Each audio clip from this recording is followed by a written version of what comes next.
Ya, Salam. Hari ini kita akan berselancar dalam kebenaran yang terambil dari Matius pasal 5 ayat 14 sampai 16. Perikopnya menjadi terang dunia. Ayatnya saya bacakan bagi saudara.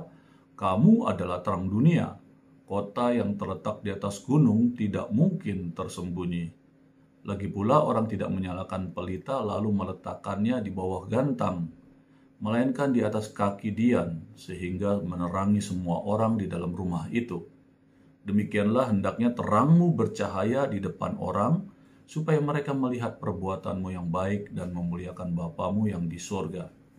Nah, saudara, dari firman Tuhan ini, kita akan melihat penjelasan dari Tuhan Yesus atau perkataan dari Tuhan Yesus ini. Apa yang dimaksud kalau Yesus mengatakan bahwa orang Kristen harus menjadi terang dunia?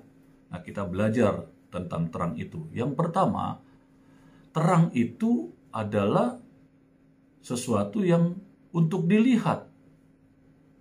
Sejajar dengan gambaran ini, maka kekristenan adalah sesuatu yang untuk dilihat. Di dalam kekristenan tidak ada istilah mengikuti Yesus secara sembunyi-sembunyi. Di dalamnya hanya akan terjadi dua kemungkinan, yaitu satu, ketersembunyian. Itu akan menghancurkan kekristenannya. Yang kedua, kekristenannya itu akan menghancurkan ketersembunyiannya. Jadi kalau orang menjadi Kristen, maka kekristenannya haruslah dapat dilihat secara nyata oleh orang-orang yang ada di sekeliling kita sebagai orang percaya. Kekristenannya jangan hanya terlihat di gereja, tetapi harus nampak di dalam kehidupan sehari-hari. Ya, ada beberapa hal. Yang pertama, baik di rumah, dengan orang tua, dengan suami, dengan istri, dengan anak, ya saudara. Atau dengan tetangga, bertetangga, kiri kanan, depan belakang, saudara. Atau kita berhubungan dengan saudara kita, ya, baik dari orang tua, saudara kita dari orang tua, bapak, dari ibu, dan keluarga besar yang ada. Atau di tempat pekerjaan, berhubungan dengan pemimpin, dengan teman sekantor, dan dengan bawahan. Itu penting, saudara, untuk kita menunjukkan terang Tuhan ada Kristus, atau kita tunjukkan diri kita adalah kita orang percaya, saudara.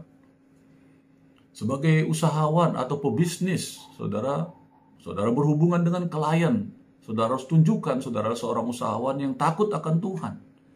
Menjadi contoh, menjadi terang, pebisnis yang menunjukkan bahwa dia adalah pebisnis yang takut akan Tuhan, sehingga pola bisnisnya adalah pola bisnis yang menghormati Tuhan. Atau saudara di pertemanan, di kampus, di sekolah, ya, di rumah, di kantor, dan lain-lain, saudara. Saudara harus menunjukkan identitas atau terang Kristus, kekristenan saudara di dunia di mana saudara berada. Jadi di mana saja kita berada dan kapan saja, perbuatan baik kita yang dilakukan karena kasih Kristus harus dapat dilihat orang. Kita harus menjadi terang dunia. Perbuatan baik, saudara, dalam bahasa Yunani itu diterjemahkan dalam dua kata. Yang pertama, agathos, yang berarti sesuatu yang baik mutunya. Yang kedua, kalos, yang berarti sesuatu yang bukan hanya baik, tetapi juga indah, menarik hati, dan mempunyai daya tarik. Nah, saudara, dalam kata Yunaninya dalam ayat firman Tuhan ini adalah kalos, yang kedua. Oleh karena itu, di dalam kehidupan orang Kristen di dunia ini, kekristenan itu haruslah nampak jelas dan dapat dilihat oleh semua orang. Dijelaskan di dalam 1 Timotius 5 ayat 25. Demikian pun perbuatan baik itu segera nyata. Dan kalau tidak demikian, ia tidak dapat terus tinggal tersembunyi.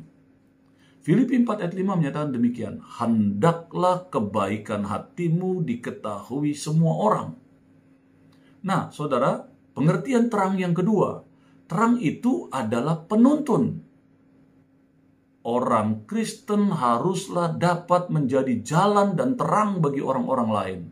Dengan kata lain, orang Kristen menjadi contoh.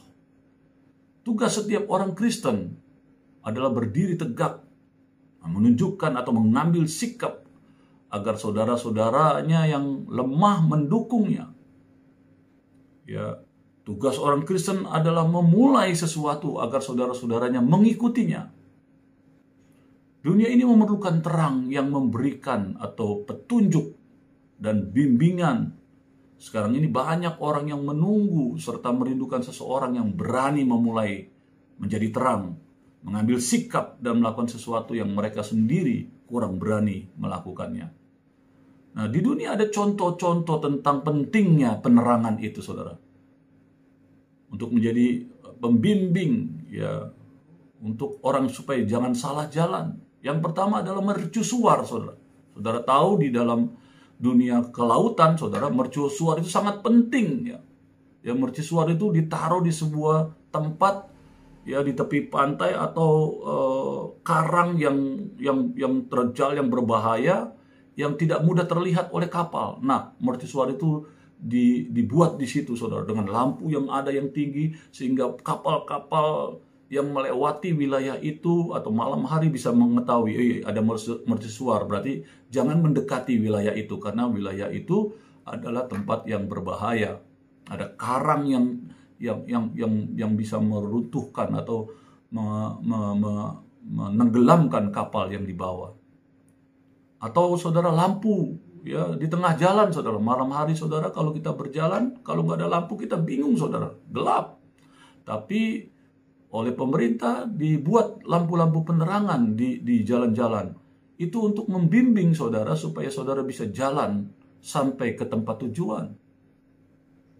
Atau lampu senter, saudara, ya, di tengah malam, ya, saudara, yang tidak ada lampu di tengah jalan atau kiri kanan, atau karena kita di suatu tempat yang sepi, ya, di pematang sawah atau di jalanan di luar kota yang lampu jalanannya tidak ada. Lampu senter menentukan sekali, saudara.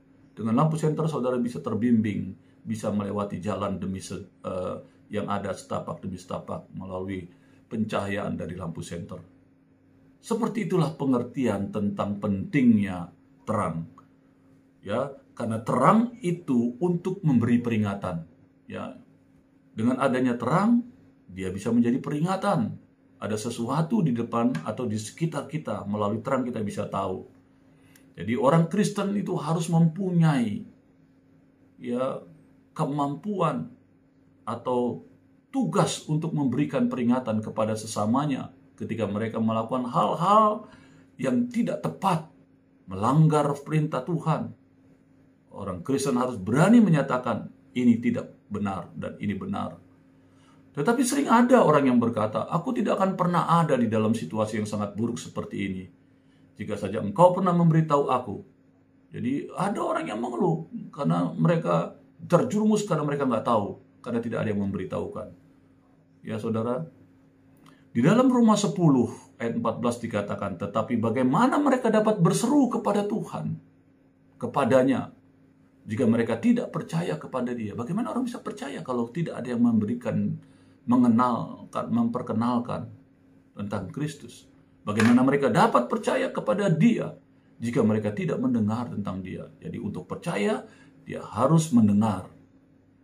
Dan seterusnya dikatakan, bagaimana mereka mendengar tentang Dia jika tidak ada yang memberitakannya? Jadi dari firman Tuhan ini, Matius 5 ayat 14 sampai 16 ini, Tuhan Yesus ingin mengingatkan saudara yang sudah percaya Yesus sebagai Tuhan dan Juru Selamat.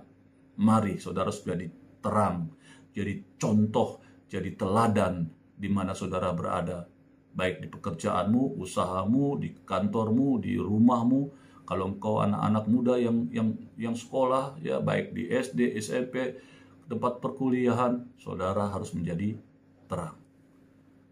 Jadi saudara, marilah kita, orang-orang yang telah diselamatkan, mengingat kembali bahwa kita juga harus menjadi terang, menjadi peringatan bagi sesama kita yang belum mengerti tentang terang atau belum mengenal Kristus Yesus, dan harus menjadi petunjuk untuk mereka dapat kepada keselamatan yang kekal itu.